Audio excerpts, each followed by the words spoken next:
Assalamualaikum warahmatullahi wabarakatuh. Shalom, salam sejahtera untuk kita semua.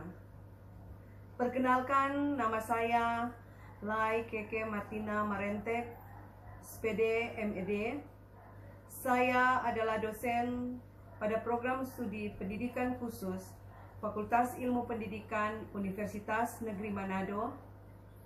Dan saat ini saya terpilih sebagai salah satu peserta sertifikasi dosen SMART tahun 2021. Pada saat kesempatan ini, saya ingin menjelaskan tentang pengajaran yang saya lakukan sebagai seorang dosen, sebagai bagian dari tugas Tridharma Perguruan Tinggi melakukan pendidikan dan pengajaran. Sebagai seorang dosen, saya dipercayakan untuk mengampu beberapa mata kuliah. Salah satunya adalah mata kuliah Manajemen Pendidikan Khusus. Pada mata kuliah ini adalah mata kuliah yang diberikan kepada mahasiswa program studi pendidikan khusus semester 3 dengan bobot SKS 2 SKS. Mata kuliah ini diberikan pada setiap semester gasal atau semester ganjil, dan tahun ini pada tahun ajaran 2021-2022 saya mengampu mata kuliah Manajemen Pendidikan ini bersama dengan tim dosen Dr. Selvius Kando MAP. Untuk mata kuliah ini saya beserta tim dosen menggunakan beberapa pendekatan serta model, strategi dan metode pembelajaran sehingga kami mengharapkan mahasiswa dapat memahami setiap materi dan topik pembahasan yang diberikan. Model pembelajaran yang kami kembangkan yaitu model pembelajaran SAFI, yaitu somatis, audio, visual, dan intelektual. Di mana dalam hal ini kami mengharapkan supaya dengan pembelajaran SAFI dapat memberikan kesempatan kepada mahasiswa mengembangkan soft skill mereka, yaitu dalam hal berpikir kritis, bekerja sama, serta semakin mengembangkan rasa percaya diri atau confidence dan komunikatif dengan menggunakan interaksi ICT. Dalam model pembelajaran yang kami kembangkan dalam pembelajaran pada mata kuliah Manajemen Pendidikan ini, kami sebagai dosen merancang pembelajaran mulai dari tahap persiapan sampai dengan bagaimana penyampaian materi yang ada, dan kami menampilkan materi kami dengan menggunakan media yang ada. Media yang kami gunakan adalah media Zoom Meeting dan juga YouTube. Hal ini karena kami mengingat situasi kondisi saat ini dalam masa pandemi, sehingga pembelajaran tatap muka dibatasi. Untuk itu kami merancang pembelajaran dengan menggunakan hybrid learning, yaitu ada pembelajaran secara tatap muka dan juga secara online.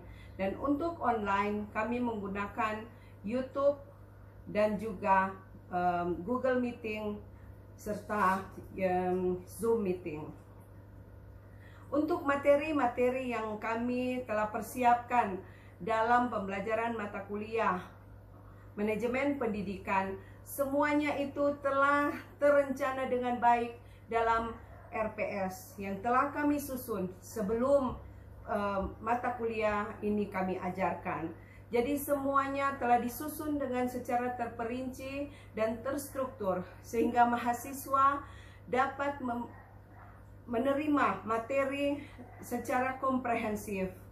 Nah, untuk pembelajaran ini sesuai juga dengan implementasi Merdeka Belajar, mahasiswa diberikan kesempatan untuk mengeksplor setiap problem yang ada dan mereka menyelesaikan, sehingga kemampuan berpikir kritis dan pengembangan keilmuan itu lebih ditekankan kepada mahasiswa.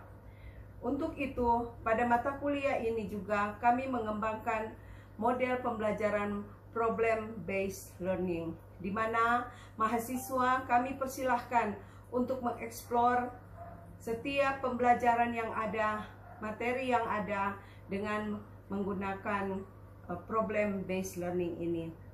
Nah, pada kesempatan ini, bagaimana saya pribadi memberikan pembelajaran akan kami tampilkan melalui video yang sudah kami rekam sebelumnya, dan video ini adalah salah satu contoh pembelajaran yang kami lakukan kepada mahasiswa dengan menggunakan media YouTube dan media Zoom meeting yang ada. Demikian, terima kasih. Shalom, Tuhan memberkati kita semua. Halo, selamat pagi mahasiswa program studi pendidikan khusus. Saat ini jumpa lagi kita dalam mata kuliah manajemen pendidikan dan juga mata kuliah manajemen pendidikan inklusif. Jadi untuk kedua mata kuliah ini, untuk materi ini sama, jadi Ibu berikan secara bersamaan. Dan untuk kedua mata kuliah ini diampu oleh Bapak Dr. Selvius Kandau MAP dan juga saya sendiri Ibu Keke Marente. Ya, jadi saat ini kita masuk pada tatap muka yang kedua, di mana sebelumnya Ibu sudah jelaskan pada tatap muka yang pertama tentang silabus dari mata kuliah ini, dan sesuai dengan tujuan yang sudah Ibu jelaskan kemarin waktu pada minggu yang lalu pada tatap muka yang pertama, bahwa dalam mata kuliah ini kita akan membahas tentang konsep dasar manajemen, ya, manajemen pendidikan seperti apa, ya, ada fungsi dan peranan dan ruang lingkup dari manajemen pendidikan sampai pada kepemimpinan pendidikan dan supervisi pendidikan. Nah, untuk itu pada pertemuan ini Ibu akan jelaskan bagi Anda semua apa definisi dari manajemen, ruang lingkup dan fungsi dari manajemen. Ibu harapkan Anda untuk mengikuti materi ini sampai selesai, ya, karena ini adalah pemahaman yang sangat krusial bagi Anda untuk Anda pahami, sehingga ketika Anda nantinya masuk pada topik-topik selanjutnya Anda bisa paham. Oke. Nah, jadi ini kita akan belajar apa itu definisi manajemen. Nah, manajemen itu berasal dari bahasa Prancis kuno, artinya manajemen, yang artinya seni melaksanakan dan mengatur. Jadi ada seni dalam melaksanakan dan mengatur. Jadi menurut Mary Parker Follett, dia mengatakan bahwa manajemen itu sebagai seni menyelesaikan pekerjaan melalui orang lain. Berarti adanya seorang manajer bertugas mengatur, mengarahkan orang lain untuk mencapai tujuan organisasi.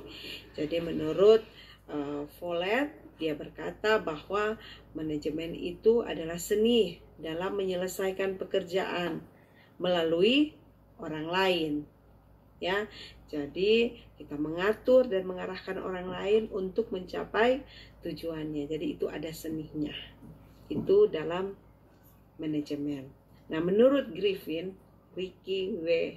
Griffin, dia mengatakan bahwa manajemen adalah sebuah proses perencanaan, pengorganisasian, pengkoordinasian, dan pengontrolan sumber daya untuk mencapai sasaran secara efektif dan efisien. Jadi, manajemen itu adalah suatu proses perencanaan, pengorganisasian, pengkoordinasian, dan pengontrolan sumber daya untuk mencapai sasaran secara efektif dan efisien. Jadi hampir sama dengan pengertian manajemen yang dikatakan oleh Follett, ya. Jadi ada sasaran atau ada tujuan yang akan kita capai dengan cara apa? Yaitu dengan cara apa? Mengarahkan orang lain. Secara bersama-sama kita melakukan pekerjaan untuk mencapai tujuan dan sasaran yang akan dicapai. Jadi, secara umum manajemen itu adalah ilmu dan seni, ya, dalam perencanaan, pengorganisasian, pengarahan, dan pengawasan. Jadi ada ilmunya dan ada seninya. Mulai kita dalam melakukan perencanaan, pengorganisasian, pengarahan, dan pengawasan terhadap usaha-usaha para anggota organisasi dan pengguna sumber daya organisasi untuk mencapai tujuan yang telah ditetapkan sebelumnya. Nah, jadi ada ilmu, ada seninya dalam manajemen. Bagaimana kita bisa mempengaruhi orang lain, ataupun kita bisa mengarahkan orang lain untuk bekerja sama untuk mencapai tujuan. Nah, Anda mahasiswa program studi pendidikan khusus, Anda itu adalah calon-calon manajer. Ya, nantinya Anda akan menjadi calon-calon manajer dalam dunia pendidikan khusus. Karena guru itu adalah juga seorang manajer, di mana Anda diwajibkan untuk memiliki kemampuan bagaimana Anda bisa melakukan proses perencanaan, misalnya merencanakan kurikulum, merencanakan bagaimana manajemen peserta didik, bagaimana Anda bisa merencanakan silabus dari mata pelajaran yang akan Anda ajarkan, dan bagaimana pengorganisasiannya, bagaimana Anda bisa mengarahkan anak-anak, ya, anak-anak untuk bisa belajar. Bagaimana Anda bisa melakukan pengawasan untuk apa? Mencapai tujuan pembelajaran. Jadi Anda jangan cuma pikir, oh kalau seorang manajer itu adalah di level perusahaan. Saya kan akan jadi guru. Saya bukan manajer, tidak ya. Jadi seorang manajer itu adalah seorang guru juga adalah seorang manajer, karena guru juga melakukan proses-proses ini, proses manajemen, yaitu ada fungsi-fungsi manajemen yang melekat pada tugas-tugas seorang guru, yaitu melakukan perencanaan, pengorganisasian, pengarahan, dan pengawasan. Ya, jadi selain itu juga jika karir Anda semakin menanjak dan nantinya dipercayakan misalnya menjadi seorang kepala sekolah. Nah, kepala sekolah itu adalah seorang manajer sekolah. Bagaimana dia bisa melakukan perencanaan mengenai program-program sekolah, dia melakukan pengorganisasian, yaitu memberikan tugas-tugas, job description yang beda-beda terhadap guru-gurunya, ya, dan juga mengarahkan guru-gurunya untuk melakukan tugas-tugasnya dan melakukan pengawasan sampai sejauh mana guru-guru yang ada di dalam sekolah yang dipimpin oleh seorang kepala sekolah melakukan tugas-tugas yang sudah diberikan. Itu kepala sekolah adalah sebagai juga seorang manajer. Guru juga adalah seorang manajer. Untuk apa? Mencapai tujuan yang telah ditetapkan. Kalau kepala sekolah berarti mencapai tujuan dari sekolah. Kalau seorang guru, dia bagaimana dia bisa mencapai tujuan pembelajaran yang akan diberikan kepada siswa. Jadi mengapa mata kuliah ini sangat penting sekali untuk diberikan bagi Anda. Jadi Anda baru dalam tahap definisi aja Anda sudah mendapatkan satu pemahaman bahwa kenapa mahasiswa program studi pendidikan khusus dibekali dengan ilmu manajemen pendidikan inklusif. Karena Anda adalah nantinya akan menjadi seorang manajer dalam dunia pendidikan, baik di dalam kelas maupun di sekolah ataupun dimanapun Anda berada. Karena ketika juga Anda menjadi seorang guru, pastilah di dalam kehidupan bermasyarakat ada tugas-tugas tambahan yang akan diberikan, akan dipercayakan oleh masyarakat. Nah, bagaimana Anda bisa melakukan perencanaan, pengorganisasian, pengarahan, dan pengawasan. Anda akan menjadi seorang pemimpin, ya, seperti itu. Jadi ini ada definisi manajemen menurut beberapa ahli, dan Ibu juga tambahkan ada beberapa definisi manajemen menurut ahli-ahli yang ada di Indonesia. Jadi ada seorang ahli manajemen yang terkenal di Indonesia, Made Pidarta. Dia menulis buku tentang manajemen pendidikan. Dia mengatakan bahwa manajemen pendidikan itu sebagai aktivitas memadukan sumber-sumber pendidikan agar terpusat dalam usaha Selamat sore mahasiswa. Sore Bu, sore. Sore Bu. Ya, sebelum kita mulai, sesuai dengan aturan perkuliahan daring kita, Sore Bu. Sore. Ibu harapkan semua mengaktifkan kamera. Ya, sebelum kita mulai, sesuai dengan aturan perkuliahan daring kita, Sore Bu. Sore. Ibu harapkan semua mengaktifkan kamera. Nah, yang tidak aktif kamera, Ibu anggap tidak hadir. Nah, dan walaupun kita melakukan perkuliahan secara daring, Ibu harapkan kita semua tetap menjaga sikap sebagai mahasiswa yang sedang mengikuti perkuliahan.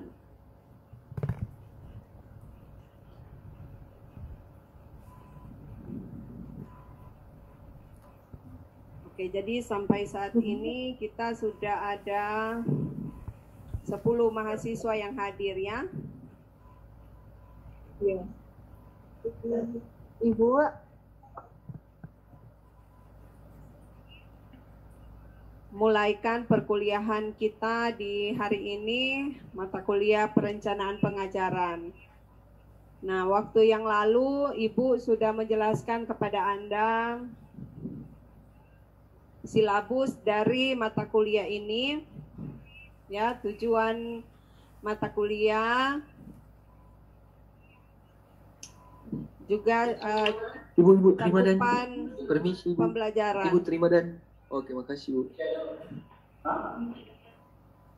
Ya.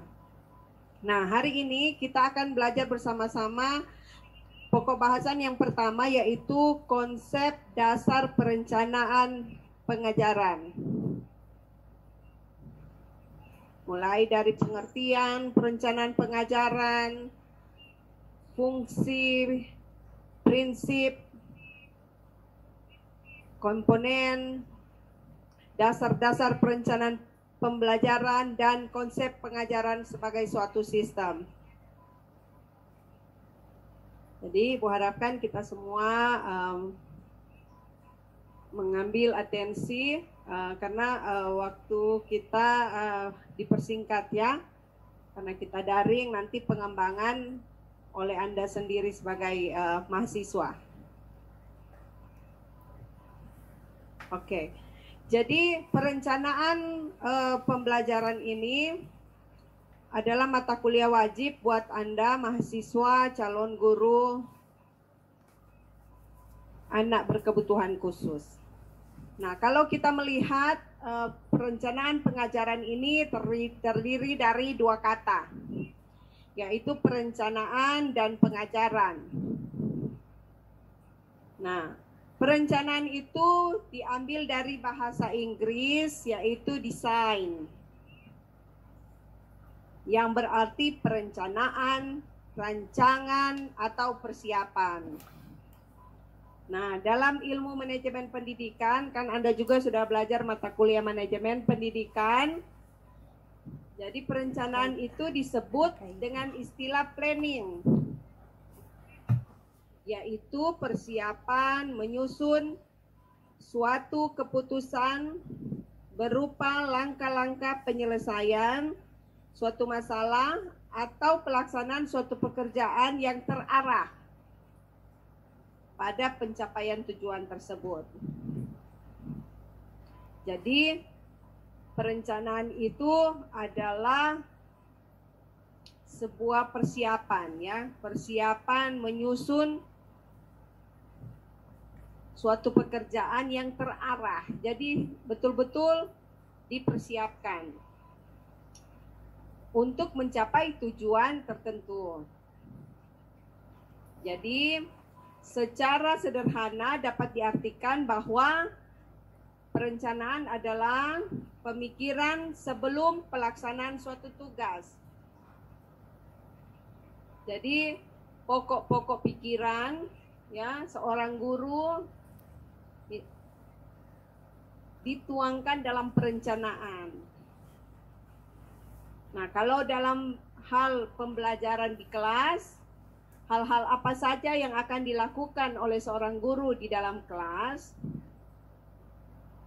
menyangkut materi, metode, media, evaluasi, itu betul-betul dipikirkan dan direncanakan. Jadi, desain atau perencanaan itu adalah suatu pemikiran atau persiapan untuk melaksanakan suatu tugas.